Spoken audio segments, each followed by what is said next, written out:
قد كفاني علم ربي من سؤالي واختياري. Banyak riwayat dalam Syarah Ratibul Haddad itu disebutkan kemuliaan orang sholawat, kemuliaan orang sholawat. Dan diantara dari kemuliaan sholawat adalah nanti ketika sakratul maut. Itu disampaikan Habib Abu Bakar tadi. Kalau sudah orang sakratul maut ini, ya Allah hadirin, hari yang paling genting buat kita semua. Kita hari-hari biasa 1-2 setan yang goda, tapi kalau sudah sakratul maut, itu disebutkan Habib Abdul Qadir mengatakan 70.000, dan setan mengerahkan semua daya upayanya untuk membuat orang itu mati su'ul khatimah. Ini menakutkan. Sudah begitu ditambah lagi malaikat Israel ketika menyabut nyawa, sakit hadirin.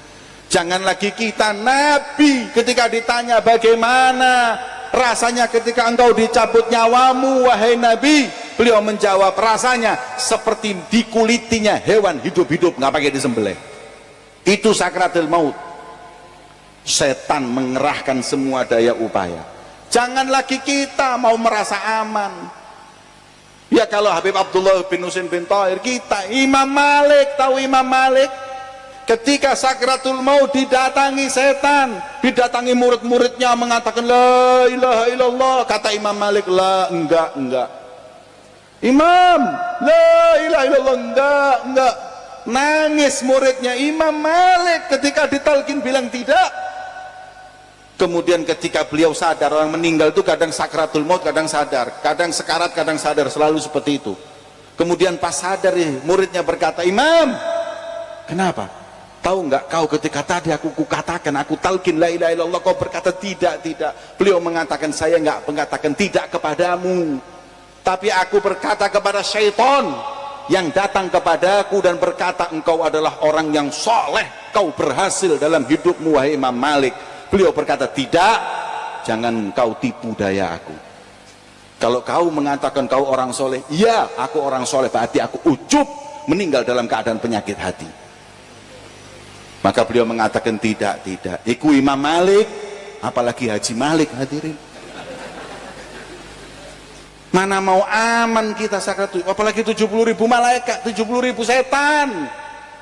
Orang-orang kayak kita ini nggak usah 70.000 setan, setengah setan cukup hadirin. Kadang-kadang setan aja kalah sama kita hadirin. Terus gimana sakratul maut seperti itu? Pedih sakratul maut, setan banyak. Mereka orang yang bersolawat kepada Nabi Muhammad mendapat kemuliaan dengan hadirnya rauhaniyatul Rasulullah bersama orang-orang yang ketika sakratul maut setan lari. Sakratul maut setan lari, tapi tetap namanya sakit ya sakit hadirin. Wong Nabi aja ketika diambil nyawanya oleh Israel seperti apa? Kambing dikuliti hidup-hidup. Tapi kata ulama, jangan khawatir, Rasulullah hadir, wajahnya yang indah akan menjadi pemandangan orang yang sakratul maut. Kalau wanita melihat wajah Nabi Yusuf, tangan terpotong tanpa sadar, umat Nabi Muhammad sakratul maut yang pedih tidak akan terasa karena indahnya wajah Nabi Muhammad. Kemuliaan yang sholawat kepada Nabi Muhammad belum cukup hadirin. Meninggal setelah itu dikubur. Ketika dikubur, Rasulullah dalam hadisnya menyebutkan seperti dikutip dalam kitab Fathul Mu'in, isyarahnya I'anatul Talibin, ada hadis yang menyebutkan man aktsara minas sholati alayya fi hayati amarallah jami' makhlukatihi an tastaghfir lahu ba'da mamati. Orang yang hidup di dunianya sering sholawat kepada Nabi Muhammad, maka kalau meninggal dunia Allah akan memerintahkan semua makhluknya senantiasa beristighfar untuk hamba yang memperbanyak sholawat kepada Nabi Muhammad. Masya Allah, untung kita sholawat keliling, setiap daerah yang kita sholawat ini semua nanti akan sholawat, akan istighfar untuk kita ketika meninggal. Beruntung, makanya pindah-pindah terus kemana-mana. Semakin banyak tempat yang kita sholawati, semakin banyak yang menjadi saksi dan akan mengistighfarkan kita nanti ketika mati. Terus ini dikubur. Enak kan? Bayangin sholawat itu, hidup enak, sakratul maut enak, ketika dikubur juga enak, sampai dibangkitkan. Ketika dibangkitkan, hadirin, manusia dibangkitkan itu mau apa? Hari yang menakutkan tersebut gak ada yang aman kecuali yang dekat dengan Nabi Muhammad. Gak ada yang aman, hadirin, kecuali yang dekat sama Rasulullah itu aman. Disebut manusia ketika itu datang kepada Adam, kata Adam, nafsi nafsi idhabu ila ghairi, datang kepada yang lain ke depan sampai ke Rasulullah. Ketika Rasulullah yang akan memberi syafaat, Rasulullah memberikan syafaat, mengatakan analaha, sujud di hadapan Allah. Kemudian Rasul mengatakan beri syafaat. Yang diberi syafaat Nabi Muhammad yang dekat-dekat dulu, hadirin. Kita nggak bisa bayangin, kadang-kadang kita ini hadir majelis seperti ini, kayak gini nih, mau salaman sama Habib Mahdi aja nggak bisa, apalagi kalau sudah ada banser. Banser ini kalau sudah ada banser, hadir mau salaman dijeples tangis, deket salaman diuncal, tapi beling bansernya salaman dewi. Beling napa nggih? Beling. Banser ini masya Allah cinta sama kiai sama habaib, walaupun kadang-kadang agak sedikit lebay. Enggak, saya pernah diundang ke Lamongan itu, hadirin, sama satu kiai, banser badannya kayak Kopassus, gede-gede. Begitu turun dari mobil, langsung tangan kanan saya pegang banser, yang sebelah kiri dipegang banser, suruh minggir, dirangkul sini kanan kiri. Sampai saya mikir, saya ini ulama apa koruptor ketangkep KPK saya ini? Tapi mending banser besar, saya juga lumayan besar. Yang kesian kiai yang sebelah saya, digitukan mumbul sikilnya, hadirin. Teriak ini kiai, beb, kulo niki kiai pemaling ayam, beb. Masya Allah, hadirin. Cinta sama ulama itu ada caranya. Ini harus belajar adab, hadirin. Saya kadang-kadang bingung, tapi mau gimana lagi, sabar. Jadi ulama ini memang kudu sabar. Kalau pergi pulang itu mesti dijak selfie di tangan yang ini. Iki apa sih? Masa mu artis dah aku ini. Dan ini kadang-kadang salah. Salah. Ada lagi, masya Allah, saya pernah diundang satu pengajian di pondok pesantren. Saya pakai serban gitu, kiainya minta, beb, saya minjem serbannya sebentar. Kenapa?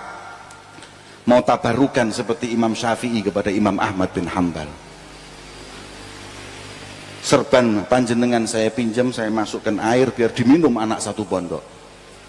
Masya Allah, saya kira ini husnudzon. Orang husnudzon itu dapat apapun, sama maling aja dapat, apalagi sama ulama. Akhirnya saya kasihkan, wis sampean monggo, ini bentar pinjam sebentar aja. Muridnya disuruh ngambil ember, cong, orang Madura, ambilkan ember, masukkan. Ngenom kata orang Madura, suruh minum ini sana pondok. Terus dikasihkan, beb, matur saon, beb, terima kasih. Saya bingung, teles-teles iki dibalik no aku. Ya sampean angsal barokah kula sing masuk angin mari ngene. Hadirin, ini sampai endi kok iso menang banser iku mang ya apa sih? Nanti ketika kita di yaumil mahsyar, kita mau deket sama Nabi ini gimana, hadirin? Jamaah cuma 2000 salaman sama Habib Mahdi aja nggak bisa, apalagi ini 20 triliun. Kita dapat jatah di belakang mentidak ketok nih. Mana mungkin kita bisa salaman sama Nabi? Sahabat di depan, wis model sahabat di depan, tabiin di depan, kemudian para aulia di depan. Kita ini ngemper di belakang, mentit gak ketok Nabi Muhammad, gak bisa. Mau dekat sama Nabi bagaimana? Lawang amalan mereka seperti itu, 25.000 la ilaha illallah, 25.000 ya Allah, 25.000. Itu katanya sebagian ulama mengatakan itu amalan Habib Abdullah bin Husain bin Dar sebelum tidur. Jadi kalau mau tidur tuh bacanya la ilaha illallah 25.000 itu sebelum tidur, wirid sebelum tidur segitu. Sampai saya kasih ijazah wocon bengi. Siap. Poro. Sampai Ramadan dan tentek sampai moco. Itu amalan beliau seperti itu. Lah terus gimana kita? Itu pun beliau masih mengatakan, ya Rabbi ma ma'ana amal wa kasbuna kullu zalal. Ya Allah nggak punya amal, yang ada saya cuma berbuat dosa. Ihsanuna masawi wasidkuna da'awi nura'ilil khalaik walil warnu nafik. Ya Allah, seperti itu beliau. Terus kita ini dapat jatah apa dari Nabi Muhammad? Tapi Kanjeng Nabi memberikan kepada kita solusi, hadirin. Apa kata Rasulullah? Aqrabukum minni manzilatan yaumal qiyamah aktsarukum alayya salatan. Orang yang paling dekat kedudukannya nanti di sisiku di hari kiamat adalah orang yang paling banyak sholawat kepada Nabi Muhammad. Maka beruntung kalian hadirin yang banyak sholawat sama Nabi. Maka setiap hari panjenengan hadir majelis seperti mendekatkan diri nanti di hadapan Nabi Muhammad. Hari ini nih, insya Allah pulang, jarak antara kita dengan Nabi Muhammad di mahsyar semakin dekat, nggak tahu berapa kilo. Datang lagi terus semakin panjang umur kita untuk sholawat, semakin dekat dengan Nabi Muhammad. Seneng hadirin. Alhamdulillah dekat dengan Nabi, bisa salaman, bisa minum nanti telaga Nabi Muhammad. Nggak usah pakai cawan tapi pakai tangan Nabi Muhammad. Nikmat. Kemudian masuk surga hadirin. Apakah sholawat itu manfaat ketika di surga? Kan sudah masuk surga, mau apa lagi sholawat? Ada lagi hadis tentang keutamaan orang yang banyak sholawat sampai di surga. Apa kata Nabi Muhammad? Beliau mengatakan, aktsarukum azwajan fil jannah aktsarukum sholatan alayya. Orang yang paling banyak istrinya di surga adalah orang yang paling banyak sholawat di dunia. Nah ini sampean mari ini gak oleh sholawat di bojomu kan, atau lapo kan nambah bojo di swarga. Masya Allah wong wedok nih di swarga lho kalau nambah pemilik dunia. Jadi orang yang paling banyak pahala di surga kedudukannya didapat dengan sholawat kepada Nabi Muhammad.